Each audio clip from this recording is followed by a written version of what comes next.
The Billionaire's golden child versus the forgotten one. I found out why he chose my brother over me. The first time I realized I was invisible was the night my father forgot my name at his own birthday party. He had one arm wrapped around my older brother, Adrian, grinning for the cameras, while I stood 3 steps behind them holding the cake knife like some extra in a movie about my own family. The reporters shouted my brother's name. The flash of lights turned his face golden, and when my father finally gestured my way, he said, "And this is my younger one." Not my daughter, not my name, just the younger one. That was the night I decided I would find out why a billionaire father treated his son like a golden trophy and his daughter like an afterthought. And when I finally uncovered the truth, it shattered everything I thought I knew about love, loyalty, and what it actually means to be chosen. The golden child and the ghost. Growing up, people assumed I had a perfect life because my father was rich. They saw the cars, the mansion, the vacations, and thought that meant happiness. What they never saw was how often I ate dinner alone, how my birthday gifts were bought by his assistant, how he only remembered my grade level when the schools sent reports. Adrian, on the other hand, was the sun in my father's sky. At every event, Dad introduced him like a prince. "This is my son, my pride, my future." The compliments poured like champagne. When it came to me, I was his daughter, said like a footnote. If I spoke, people politely nodded and turned back to my brother. It wasn't that Adrian was cruel. He was kind enough, in that distant way people are when they never had to fight to be seen. He never noticed the way my smile stiffened when Dad put his arm only around his shoulder in family photos. At some point, I stopped asking for attention and started collecting questions instead. A father with 2 faces.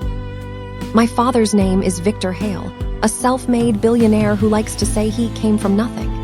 He loves that story. He says it on panels, interviews, charity galas. I've watched him rehearse the same lines in the mirror. I had no connections, no safety net, only grit.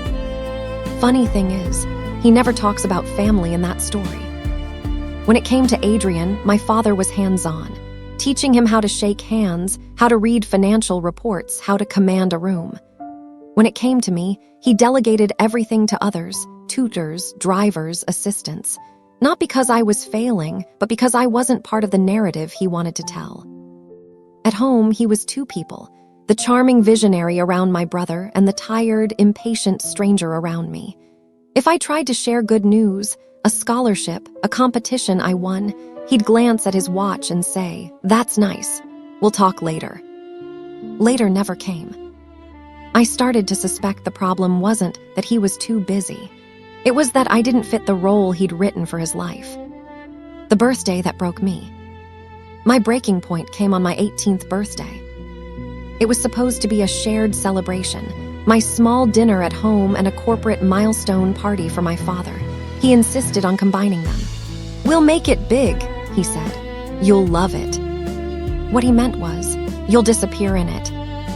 The ballroom was filled with investors, influencers, and cameras. When the cake arrived, it was branded with his company logo. My name was carved into the chocolate in a tiny corner like an afterthought. They dimmed the lights, and the host tapped the mic. "Let's give it up for the man of the hour, Victor Hale." People clapped, cheered, chanted his name. I stood there, holding the cake knife, waiting for someone to mention it was also my birthday. My father leaned into the mic, thanked everyone, kissed my brother on the head, and said, "And I couldn't have done this without my incredible son." No mention of me, not even a glance. That night, I sang "Happy Birthday" to myself in the bathroom mirror. That was the first time I admitted out loud. He chose him. He never chose me. The locked drawer and the first clue. The week after that party, I stopped trying to win my father's attention and started trying to understand it instead. He always locked his home office, but years of being ignored gave me one advantage. People forget you're there. I watched which drawer he guarded the most, top right. He kept the key on a thin chain tucked under his shirt. One night he came home late and fell asleep on the couch, tie loose, shirt unbuttoned. I saw the chain glint against his collarbone. I hesitated for a solid minute, listening to his breathing, my heart pounding. Then I quietly slipped the key free. In the drawer, there were old documents, letters, photos. I expected business contracts. Instead, I found a worn envelope with my name on it and another with my brother's. The paper felt too soft, like it had been touched 1,000 times. I opened mine first. It was only 2 pages, but those 2 pages changed everything I thought I knew about why he kept me at a distance. The truth about bloodlines. Inside my envelope was a letter in my father's handwriting and a legal document. My hands shook as I read. The letter was dated the year I was born. I'm sorry I'm writing this instead of saying it out loud. If you're reading this, it means I've failed to explain things like a father should. The document was a paternity result. It confirmed something no one had ever hinted at. Biologically, I wasn't his. My mother had been pregnant with me when she met him. He married her anyway. He had adopted me as his daughter when I was a newborn. I stared at the paper so long the words blurred. All those times he called Adrian my pride, my legacy, my blood. It wasn't just a metaphor, it was literal. For him, my brother was proof he made it. I was a reminder of a chapter he didn't write, a part of his story he hadn't controlled. Suddenly, his distance made terrible sense. It didn't make it hurt any less. My mother's hidden story. The next day, I took the letter to my mother. She had always filled silence with kindness, packed lunches, soft questions, gentle smiles. That afternoon, she looked 10 years older in 10 seconds. I knew he'd keep that letter, she said quietly. We sat at the kitchen table, the same place where she'd helped me with homework as a kid while my father took calls in his office. She finally told me the truth. She met my biological father young. He left when she was pregnant. She was scared, broke, and working 2 jobs when she met Victor, who was still building his first company. He offered stability, a home, and his name. He promised he'd love you like his own, she whispered, voice breaking.